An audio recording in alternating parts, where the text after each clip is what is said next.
Is equal to i into t. जो m है वो डायरेक्टली प्रोपोर्शनल टू q है और m जो है वो equal to i into t है और m जो है वो equal to z into i into t है।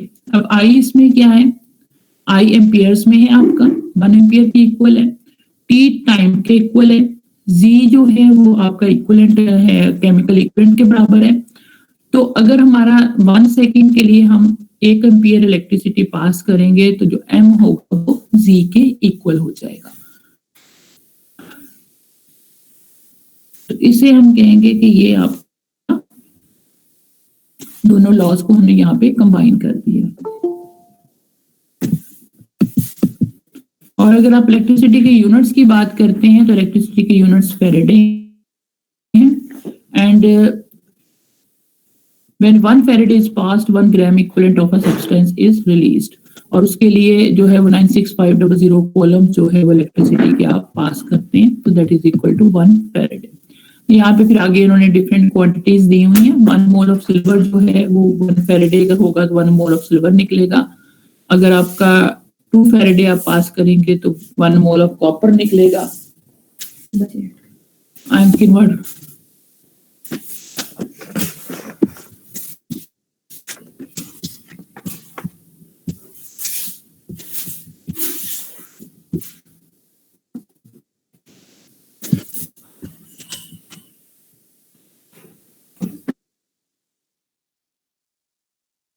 से अगर आप एल्यूमिनियम लेंगे तो you have to use 3 Faraday of electricity.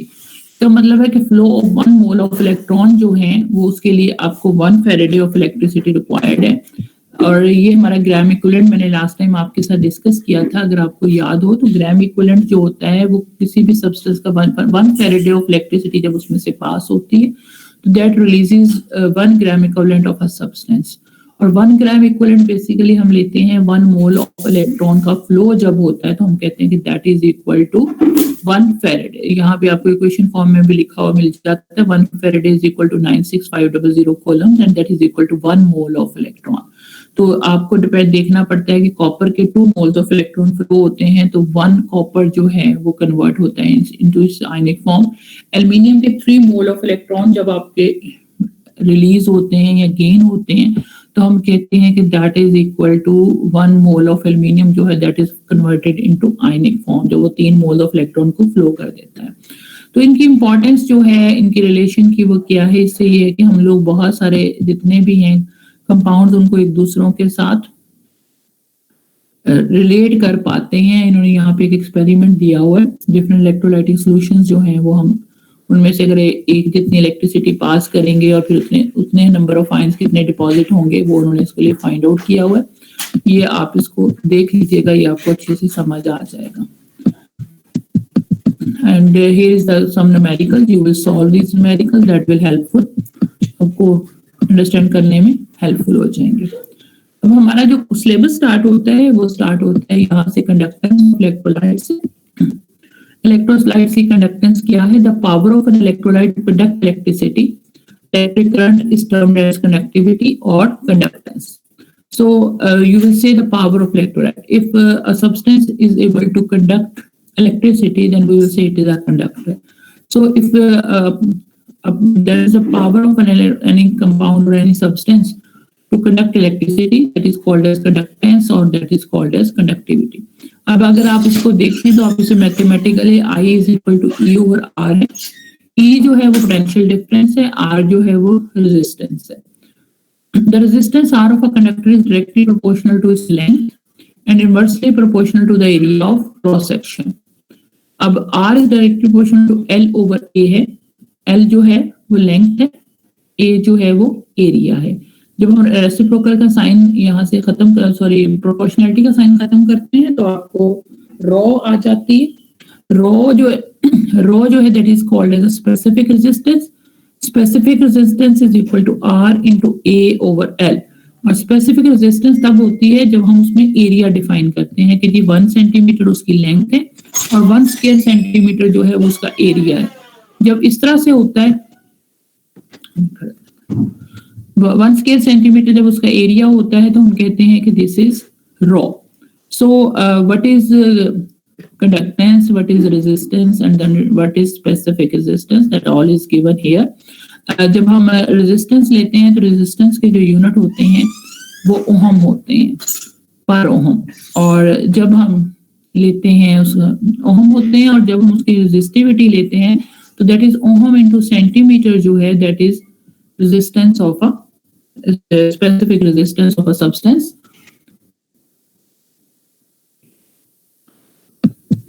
Now we will move towards the specific conductance. जो conductance है basically that is reciprocal of resistance is called as conductance, or we will say that ability of a substance to conduct electricity, that is called as conductance. और conductance को हम L से show करते हैं, capital L से। और जब हम स्पेसिफिक कंडक्टेंस की बात करते हैं तो स्पेसिफिक कंडक्टेंस जो है वो हम कैपा से शो करते हैं। स्पेसिफिक कंडक्टेंस जो है that is a conductance of a unit area of a substance.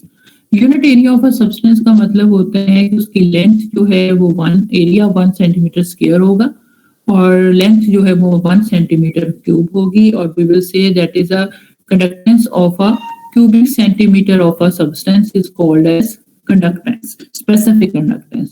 तो आगे जाके हम इनके दोनों के जो है वो यूनिट्स भी देखते हैं कि हमें कैसे ड्राइव करने हैं।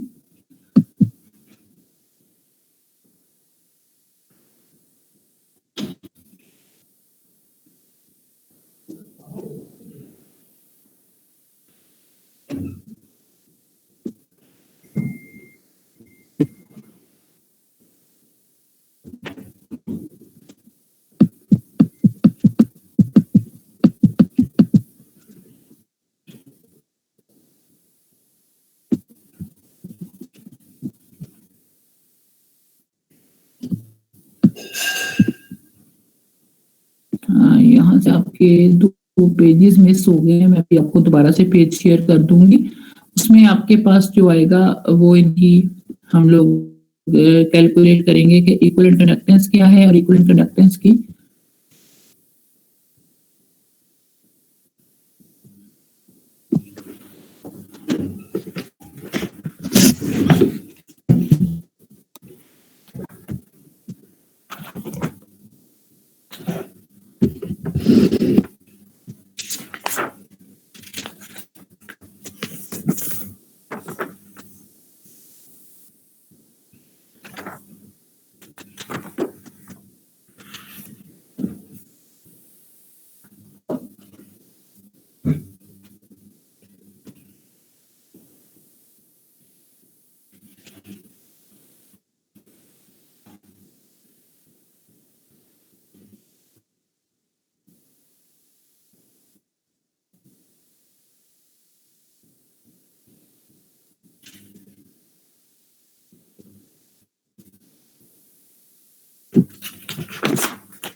ये अगर आप लोग देखें तो नेक्स्ट पेजेस आपके पास शेयर नहीं हो रहे होंगे, और इन पेजेस में हम डिस्कस कर रहे थे स्पेसिफिक कंडक्टेंस और इक्वल कंडक्टेंस। अगर आप देखें तो स्पेसिफिक रेजिस्टेंस में मैंने आपको बताया था ओहम इनटू सेंटीमीटर होगा।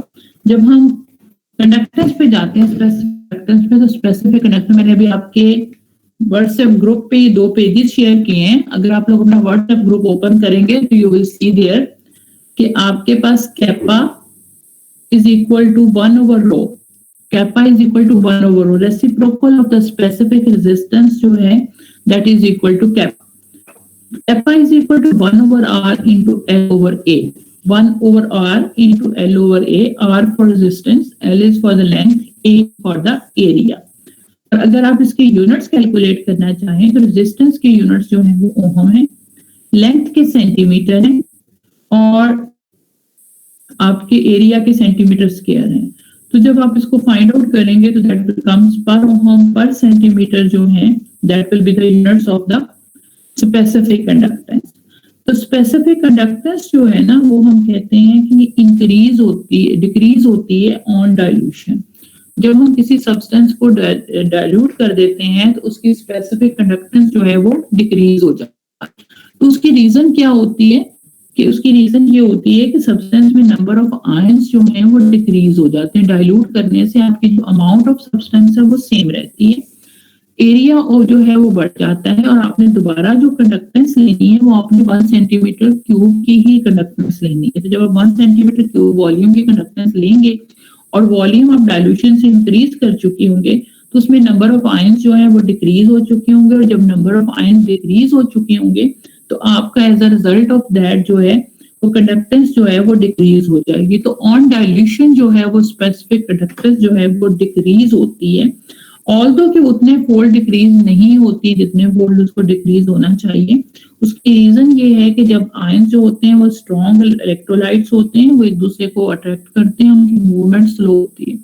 जब वो फार अवे एक दूसरे से हो जाते हैं तो उनकी मूवमेंट जो है वो फास्ट हो जाती है, और as a result of that जो उनकी कंडक्टेंस है वो नॉर्मल कंडक्टेंस से इंक्रीज हो जाती है।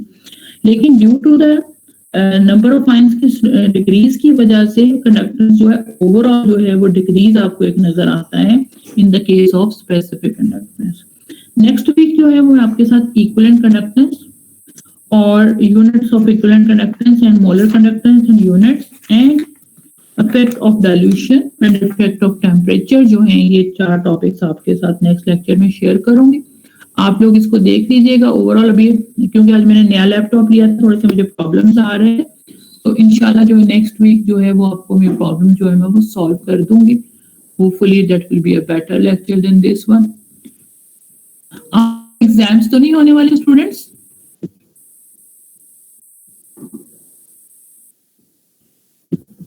मैम में होने हैं 19 फेब को सुना है कि पहला है बीएससी सेकंड पार्ट का। आपके रेट शीट नहीं अभी तक आई? यस मैम, हो गई है डेट शीट। कौन सी डेट से एग्जाम स्टार्ट है आपके? कुछ स्टूडेंट्स के बीएससी के जो जाएंगे थे वो होने वाले हैं फेब में।